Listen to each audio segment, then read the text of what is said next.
Bonjour à tous et à toutes, bienvenue pour cet épisode 26 de mes causeries au coin du web, épisode qui s'intitule Pour une intelligence et un management vivant.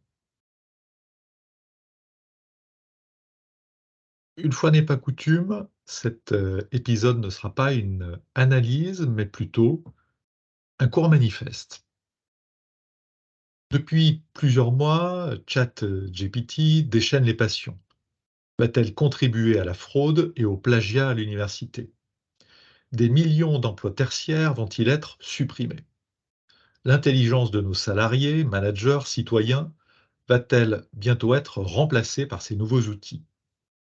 Nos démocraties vont-elles être ébranlées par les images fabriquées au moyen de l'IA? Au-delà de ces inquiétudes, l'intérêt des entreprises, des États, des armées et des universités pour le phénomène est profond. Il a en fait toujours été. Parler d'IA, cela n'est pas évoquer la dernière mode du moment. Le phénomène est presque aussi ancien que l'informatique elle-même. Des conférences de Massey à la conférence de Dartmouth dans les années 50, l'IA a d'abord été un objet sans nom avec les réseaux de neurones formels, avant de devenir perceptron et de se complexifier.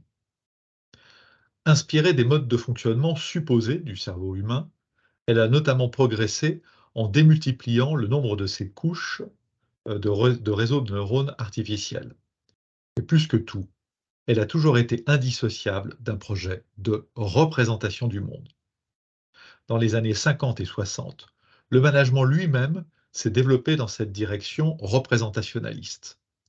L'une des figures fondatrices des sciences administratives, Herbert Alexander Simon, a ainsi contribué à l'élaboration d'un General Problem Solver en 1959, dont la philosophie n'est pas si éloignée de ChatGPT.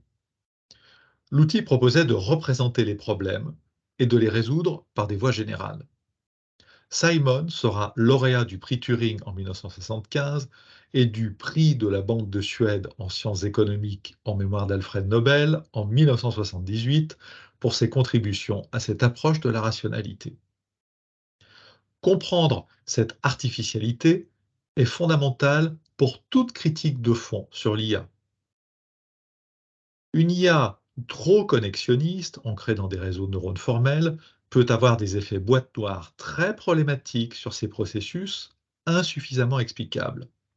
La plupart des IA actuelles s'efforcent de combiner symbolisme et connexionnisme, mais elles restent représentationnalistes par leurs outputs et modes d'interaction attendus.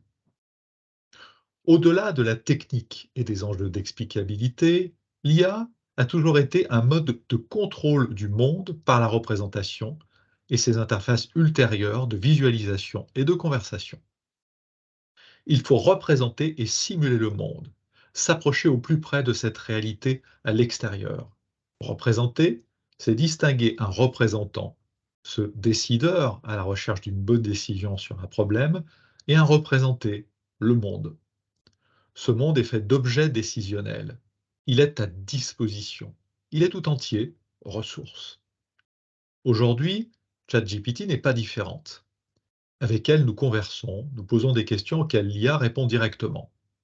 Elle converse, d'ailleurs, plus qu'elle ne dialogue. Elle reste représentation davantage que médiation dans sa philosophie. Les problèmes ne sont jamais reformulés et questionnés. La technologie et ses interactions sont closes. Cette intelligence sans épaisseur, pure boîte noire, est profondément artificielle. À l'heure de l'Anthropocène, de la crise climatique, cette IA, ce mode de relation au monde et ce type d'organisation des décisions et des problèmes sont dramatiques. ChatGPT, comme d'autres, nous pousse toujours plus loin vers un monde à disposition. Un monde rempli de problèmes et de solutions déjà là, en attente de leur dévoilement dans la masse numérique. Nous pouvons renouveler nos politiques publiques et nos stratégies à l'infini. Tant que les instrumentations au cœur de nos vies et de nos organisations seront en rupture avec le vivant, en surplomb, nous ne parviendrons pas à faire face aux défis de notre temps. À nous de passer de cette intelligence artificielle des années post-guerre à une véritable intelligence vivante. Renouer avec le vivant suppose peut-être de questionner avant tout les problèmes, de les reformuler, de problématiser collectivement, d'expérimenter ensemble, d'être dans des processus démocratiques d'enquête. Une requête sur ChatGPT ne nous donnera jamais la bonne solution. Elle peut cependant être un des éléments de cette intelligence vivante. À nous de savoir l'utiliser pour dialoguer davantage que converser. À nous d'exiger de sa part une pleine transparence sur ses hypothèses, visions du monde et processus. À nous de l'utiliser avant tout pour questionner nos problèmes et échanger ensemble davantage qu'avec elle seule.